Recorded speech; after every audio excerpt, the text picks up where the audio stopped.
Hello everyone, welcome back once again in this ongoing series of the course Sanyam, जिसमें हम class 11th के math के syllabus को uncover कर रहे हैं। अभी तक हमने चैप्टर नंबर 10 यानी कि स्ट्रेट लाइन तक के टॉपिक को कंप्लीट कर लिया है। आज हमें स्टार्ट करना है chapter number 11, that is conic section. तो इस फर्स्ट लेक्चर में हम करने वाले हैं कुछ बेसिक्स ऑफ कोनिक सेक्शन। हम ये समझेंगे कि आखिर में इन्हें कोनिक सेक्शन क्यों कहा जाता है और एक्चुअली इन्हें कैसे हम डिराइव कर पाते हैं, एक्चुअली ये कहाँ से निकल के आते हैं। और बाद में हम समझेंगे इसी लेक्चर में ही कि लोकस ऑफ अ पॉइंट क्या है और हम उस पर आधारित कुछ क्वेश्चंस भी डिस्कस करेंगे। So let's start. तो कोनिक सेक्शन को समझने के लिए सपोज कीजिए हमने एक वर्टिकल लाइन लिया है और इस वर्टिकल लाइन को हम कहेंगे एक्सिस, और इस वर्टिकल लाइन को क्रॉस करता हुआ एक ओब्लिक लाइन है जिसे कहा जाएगा जनरेटर। और ये मान लेते हैं कि एक्सिस और जनरेटर के बीच का एंगल है अल्फ़ा। अब इस जनरेटर को इस एक्सिस के अराउंड 360 डिग्रीज एंगल से रोटेट कर दीजिए तो आपको एक सरफेस मिलेगा, और वो सरफेस आप पहचान सकते हो कि वो एक डबल नेप्ड कोन मिलेगा। अब इस डबल नेप्ड कोन को मान लेते हैं कि हम अलग अलग तरीके से काटते हैं, और काटने के लिए हम प्लेन की मदद लेते हैं। एक ऐसा प्लेन लेते हैं जो इसको अलग अलग एंगल पे काट रहा होता है। तो सपोज़ कीजिए कि मैंने वो प्लेन लिया यहाँ पे, और ये प्लेन एक्सिस से जितना एंगल बना रहा है उस एंगल को हमने माना कि वो है बीटा। अब पूरी कहानी इस अल्फ़ा और बीटा के ऊपर है, लेकिन हम इस अल्फ़ा बीटा पे बिल्कुल ज़्यादा ध्यान नहीं देने वाले। हम सीधे समझ जाएंगे कि आखिर में प्लेन कैसे इस कोन को कट करेगा, तो कैसा शेप हमें दिखने वाला है। तो पहले केस में मान लेते हैं कि बीटा की वैल्यू 90 डिग्रीज़ है।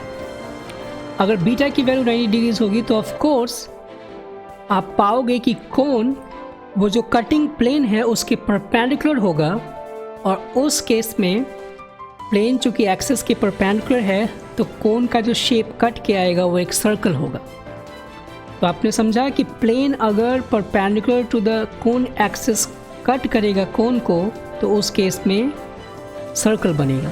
इन द सिमिलर वे अगर हम मान लेते हैं कि अल्फ़ा की वैल्यू बीटा से कम है, और लेकिन बीटा की वैल्यू 90 डिग्री से कम है, और इस केस में प्लेन उस कोन एक्सिस से यानी कि एक्सिस ऑफ कोन से ऑब्लिकली इंक्लाइंड है, तो वैसे केस में एक एलिप्स बनेगा।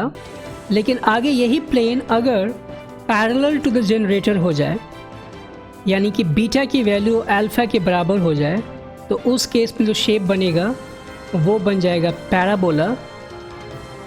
यहाँ पे beta is equal to alpha आप सीधे देख पा रहे हो, और आप ये भी देख पा रहे हो कि एक्चुअली जो प्लेन है वो पैरेलल टू द जनरेटर है, यानी कि parallel to the side of cone है।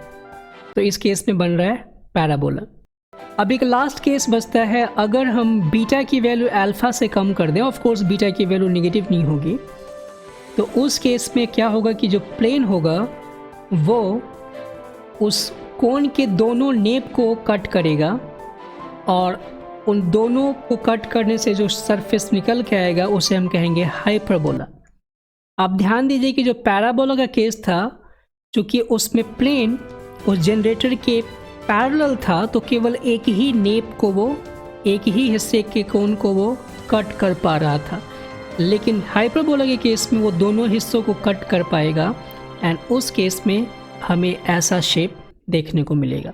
ये सारे शेप्स, ये सारी स्थितियाँ तब उत्पन्न हो रही हैं जब कोई एक प्लेन इस कोन को उसके वर्टेक्स पे नहीं कट कर रहा है, यानी कि वर्टेक्स के थ्रू कोई प्लेन नहीं पास हो रहा। अब ये वर्टेक्स क्या है? वर्टेक्स वो पॉइंट है जहाँ पे ये दोनों नेप एक दूसरे को ज्वाइन होते हुए दिख रहे हैं आपको, ये वाला पॉइंट कहलाएगा वर्टेक्स। लेकिन ऐसे भी स्थिति हो सकती है जब कोई एक प्लेन इस कोन को उसके वर्टेक्स के थ्रू काटता हुआ दिखे, तो वैसे केसेस में सारे के सारे केसेस कहलाते हैं डीजेनरेट केस। अब ये डीजेनरेट केसेस क्या होते हैं, इसको समझने का प्रयास करते हैं। देखिए, डीजेनरेटेड केसेस को हम लोग लिमिटिंग केस भी बोलते हैं। मैथमेटिक्स में कहीं भी आप डीजेनरेट केस अगर आपको देखने को या समझने को मिलेगा, तो आपको केवल इतना ध्यान देना है कि डीजेनरेट केस वो केसेस हैं जहाँ पे कोई किसी भी क्लास ऑफ ऑब्जेक्ट्स जिनके बारे में आप अध्ययन कर रहे हो, तो वो ऐसा लगेगा कि अपने नेचर को चेंज कर रहे हैं। हालांकि अभी भी उस क्लास में लाई करने के लिए, उस क्लास में फॉल करने के लिए जो आप कॉमन प्रॉपर्टी देख रहे हो या फिर जो कॉमन प्रॉपर्टी आप अप्लाई कर रहे हो, वो सारी की सारी प्रॉपर्टी उस पर भी लागू होगी, लेकिन वो ऑब्जेक्ट आपको बनता हुआ नहीं दिखेगा, कोई शेप बनता हुआ नहीं दिखेगा। अब इस कॉन्टेक्स्ट में डिजेनरेट केस को समझने का प्रयास करते हैं। यहाँ पे कोई एक प्लेन जो कि वर्टेक्स से पास हो रहा है आपको साफ साफ दिख रहा है। पहला केस हमने देखा था कि बीटा की वैल्यू 90 डिग्रीज थी, उसमें सर्कल बन रहा था। तो अगर मैं बीटा की वैल्यू इस केस में 90 डिग्री रखता हूँ, अगर प्लेन को एक्सिस के परपेंडिकुलर कट कराता हूँ, तब तो कोई सर्कल बनेगा ही नहीं। इनफैक्ट क्या बनेगा, एक पॉइंट बनेगा, और ये पॉइंट उस केस में बनेगा, उस केस में भी बनेगा जब ये बीटा की वैल्यू 90 डिग्री से कम हो जाए। मतलब अगर प्लेन इसको ऑब्लिक भी कट कर रहा है इस वर्टेक्स से पास होता हुआ, तब भी ये पॉइंट ही बनाएगा। दूसरा केस समझ सकते हैं कि मान लीजिए बीटा की वैल्यू अल्फा के बराबर हो जाए। तो बीटा की वैल्यू अल्फा के बराबर होगी, इसका मतलब प्लेन चूँकि किसी एक फिक्स पॉइंट से पास हो रहा है, दैट इज़ वर्टेक्स से पास हो रहा है, तो अब ये ऊपर और नीचे शिफ्ट नहीं कर सकता, बिल्कुल जनरेटर के अलॉन्ग ही जाएगा। मैं जनरेटर के साथ सुपर इम्पोज हो जाएगा, और जनरेटर के साथ सुपर इम्पोज होने की वजह से ये केवल एक सिंगल लाइन को देगा, ना कि पैराबोला का।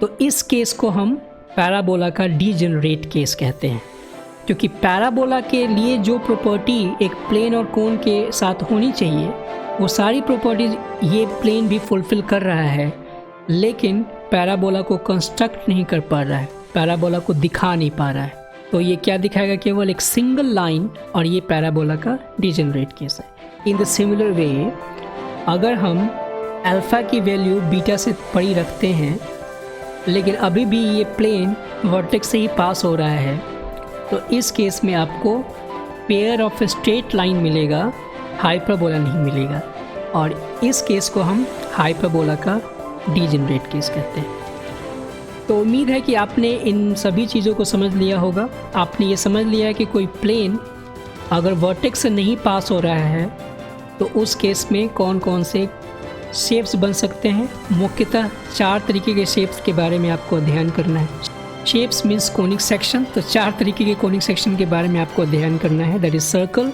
एलिप्स, पैराबोला एंड हाइपरबोला, और इन्हीं चारों की कहानी हमें समझनी है। आपने ये भी समझ लिया कि अगर कोई एक प्लेन वर्टेक्स के थ्रू पास करेगा, तो उस केस में ये सारे शेप्स या सारे कोनिक सेक्शन नहीं कंस्ट्रक्ट होंगे। उन सभी केसेस को डीजेनरेट केस या limiting case of those conic sections कहा जाता है, अलग अलग स्थितियों में। तो बढ़ते हैं आगे और ये समझते हैं कि लोकस क्या है और उसकी आवश्यकता क्यों पड़ती है। आप सोचिए, ये सब कुछ जो हमने अभी तक देखा वो 3 डायमेंशनल चीज़ था। आपने जब पिछले चैप्टर में स्ट्रेट लाइन को स्टडी किया था, तो स्ट्रेट लाइन में सीधे एक लाइन की इक्वेशन आपने देखी थी, जैसे ax + by + c = 0। तो उस केस में आपको सीधे पता चल रहा था कि ओह, अगर कोई भी इक्वेशन इस स्ट्रक्चर का दिखेगा तो एक लाइन होगा, आप देखते ही पहचान जाओगे। लेकिन यहाँ हम कैसे पहचान पाएंगे कि कोई एक कोनिक सेक्शन सर्कल है, कि एलिप्स है, कि पैराबोला है, कि हाइपरबोला है। इसका मतलब कि इन सबको रिप्रेजेंट करने के लिए इनका अलग अलग इक्वेशन होना चाहिए, और उन्हीं इक्वेशंस को बनाने के लिए हमें लोकस के कॉन्सेप्ट को समझना होगा। यहाँ पर जो कुछ भी हमने देखा अभी, वो कोन और प्लेन के इंटरसेक्शन से बनने वाले शेप्स के आधार पे इन सभी कोनिक सेक्शंस को कैटेगराइज किया। लेकिन एक दूसरा तरीका हो सकता है इन सभी शेप्स को कंस्ट्रक्ट करने का। वो क्या है?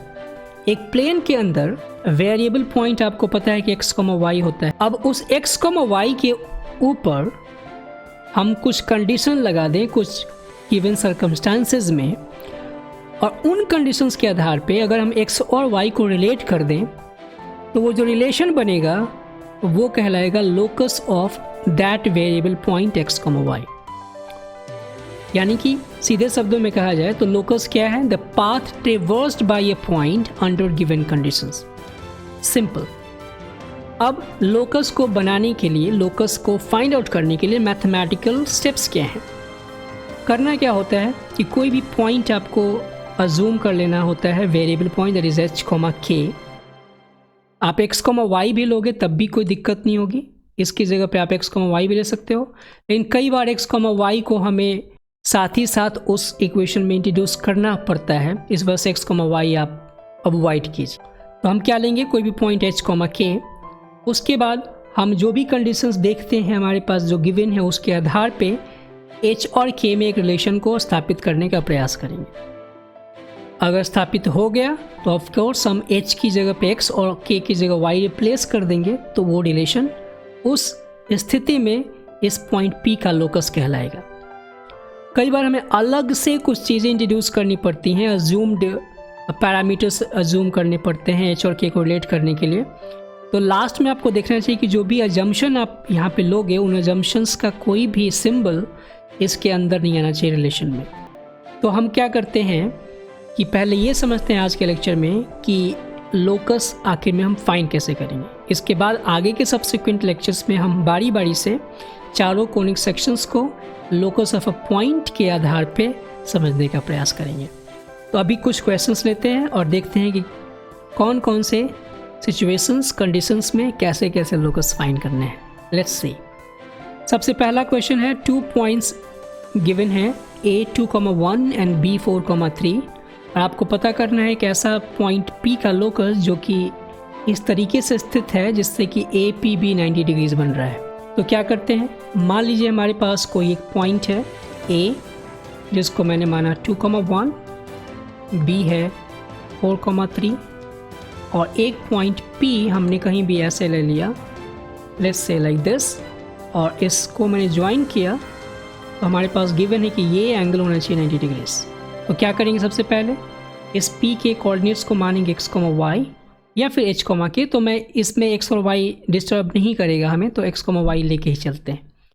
और यह 90 डिग्रीज हमें क्या करना होता है, x और y में रिलेशन निकालना है। जो गिवन कंडीशन है वो ये है कि ये 90 डिग्रीज पे स्थित है P। इसका मतलब राइट एंगल ट्रायंगल में जो प्रॉपर्टी हो सकती है उसको अप्लाई करने का प्रयास करेंगे। तो पहला तो तरीका ये हो सकता है कि हम PA फाइंड कर लें, PB फाइंड कर लें और AB फाइंड कर लें, उसके बाद पाइथागोरस अप्लाई कर लें। तो पहले उसी तरीके को देखते हैं।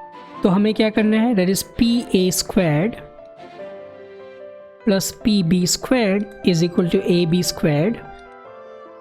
और PA स्क्वायर का मतलब है इसके डिस्टेंस फार्मूले से, मीन्स P और A के बीच में जो पॉइंट्स हैं उनमें ये लिखना है x-2 का स्क्वायर प्लस y-1 स्क्वायर का square root and then square. इसका मतलब हम इतना ही छोड़ सकते हैं। एंड देन यहाँ आएगा क्या, x-4 square plus y-3 square, ये तो PB स्क्वायर हो गया। एंड देन अब इन दोनों के बीच का डिस्टेंस दैट इज 4-2 का square that is 2 square and then 3-1 का square that is again 2 square. Let's simplify it. So that will be what, x squared minus 4x plus 4, then y squared minus 2y plus 1, and then यहाँ पे simplify करेंगे तो हो जाएगा x squared minus 8x plus 16 plus y squared minus 6y plus 9, and finally right hand side में हो जाएगा 8. Let's simplify it further. So we will get over 2x squared, then 2y squared, then negative 4x, negative 8x, that is negative 12x, negative 2y, negative 8x, sorry, negative 2y, negative 6y, that is negative 8y. then ये 4 और 1 5 और 16 21 और 9 30 और 30 में से 8 गया 22. So plus 22 is equal to 0 हो जाएगा। अब क्या कर सकते हैं, यहाँ पे आप देख पा रहे हो कि सब में से 2 कॉमन ले सकते हैं, तो ये हो जाएगा x square plus y square minus 6x minus 4y plus 11 is equal to 0। और ये इस पॉइंट का लोकस है जो इस कंडीशन को फुलफिल कर रहा है। लेकिन क्या हम इससे बेटर सोच सकते थे इस क्वेश्चन को करने के लिए? Of course we could. Let me try to give you another way to think upon it. यहाँ पे देखिए, चूँकि हमें x और y में रिलेशन ढूंढना है, हम ऐसा भी तो सोच सकते थे कि AP और PB आपस में परपेंडिकुलर हैं, तो क्यों ना हम यहाँ पे ये स्थापित कर दें कि इन दोनों के स्लोप्स का प्रोडक्ट होगा -1 और वैसे भी x और y रिलेट हो जाएगा। तो लेट्स सी। और यहाँ पे मैं क्या कहना चाहता हूँ, the slope of PA is just y minus 1 divided by x minus 2, and again slope of PB is going to be again y minus 3 divided by x minus 4, और इन दोनों का प्रोडक्ट होना चाहिए -1. Let me just solve it quickly. So that will give you y minus 1 divided by x minus 2 times y minus 3 divided by x minus 4 should be -1.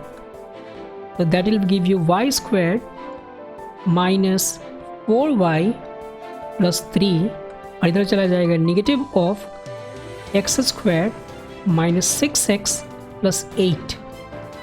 Let's bring everything on the right hand side, I mean left hand side.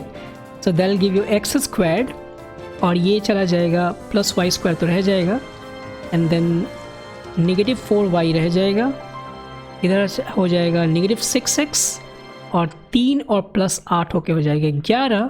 आपने देखा कि ये दोनों उत्तर same आ रहे हैं, मतलब दोनों स्थितियों में हमारा आंसर सेम आना ही चाहिए, बिकॉज हमने सही तरीके से अपने कॉन्सेप्ट को अप्लाई किया है. लेकिन ज्योमेट्रिकली आप इसको क्या विजुलाइज कर सकते हो कि P आखिर में कैसे पाथ पे लाई कर रहा है.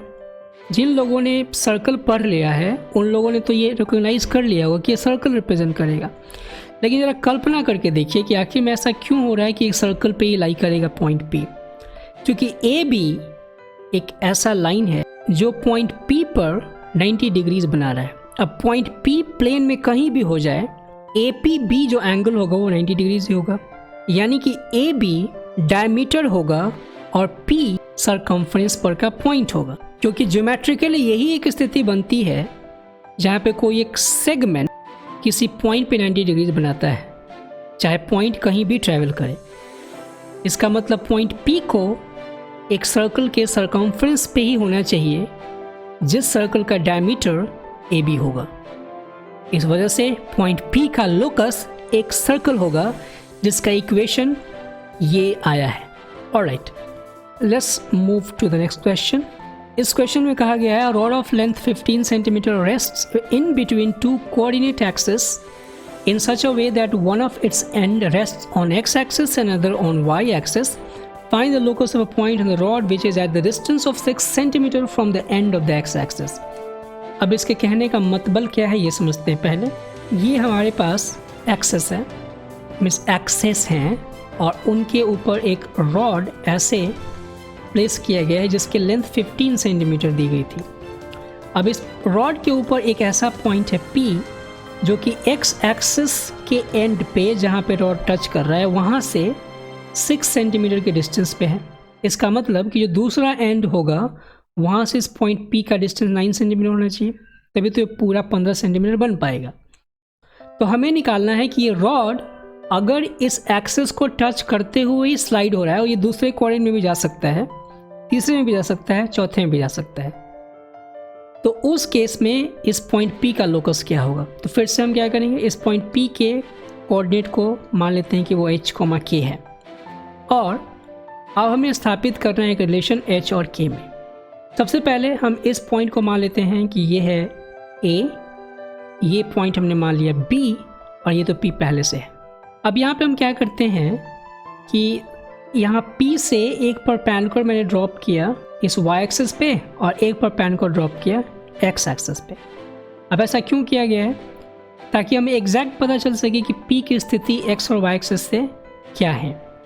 आप देखिए जो P की स्थिति है x एक्सिस से वो h है, I mean y एक्सिस से h है, और x एक्सिस से k है. ऐसा दिखते ही हम यहाँ पे दो ट्रायंगल को देख पा रहे हैं इजीली. एक है BP, let's say this is M, so BPM एक ट्रायंगल है, और एक दूसरा ट्रायंगल हम देख सकते हैं AP, लेट्स से N. अब इन दोनों ट्रायंगल्स में हम कुछ ना कुछ अपना तिगड़म लगाएंगे और हम HK को रिलेट कर सकते हैं. कैसे? अगर मैं ये एंगल कंसिडर कर लूँ, थीटा है. कौन सा एंगल भाई?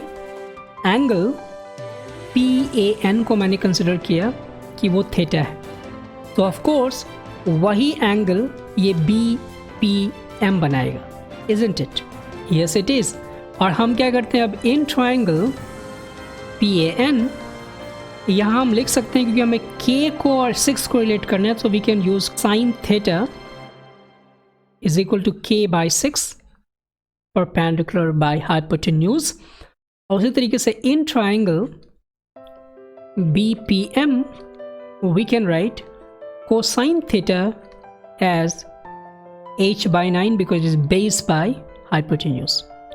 अब हमें क्या करना था, h और k में रिलेशन निकालना था, और हमें पता है कि साइन और theta sine theta and cosine theta हम एलिमिनेट कर सकते हैं। कैसे?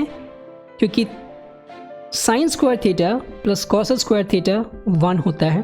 और ऐसा क्यों किया जा रहा है? Because we don't want theta in the final relation, क्योंकि ये थीटा अपनी तरफ से हमने इंट्रोड्यूस किया था अपनी सहूलियत के लिए। तो यहाँ हमें पता है कि sine square theta plus cos square theta is 1, so we are going to write k square by 36 plus h square by 81 is equal to 1। और आपको अब ये भी पता है कि हम h और k को रिप्लेस करने वाले हैं x और y से respectively, so that will be y square by 36 plus x square by 81 is equal to 1। आगे आप लेक्चर में समझोगे, नॉट इन दिस लेक्चर, आगे के लेक्चर्स में आप जानोगे कि ये एलिप्स है। अब इसके ऊपर जो एनिमेशन है आप इसको देखिए और ख़ुद तय कीजिए कि कैसे पॉइंट P एलिप्स को ट्रेवर्स कर रहा है अगर rod x axis and y axis को डिफरेंट कोऑर्डिनेट्स में टच करते हुए मूव कर रहा है। तो let's enjoy it, and with that will be the end of this video. मिलते हैं अगले लेक्चर में सर्कल के साथ, and till then you have to keep doing mathematics with संयम and stay safe. Thank you.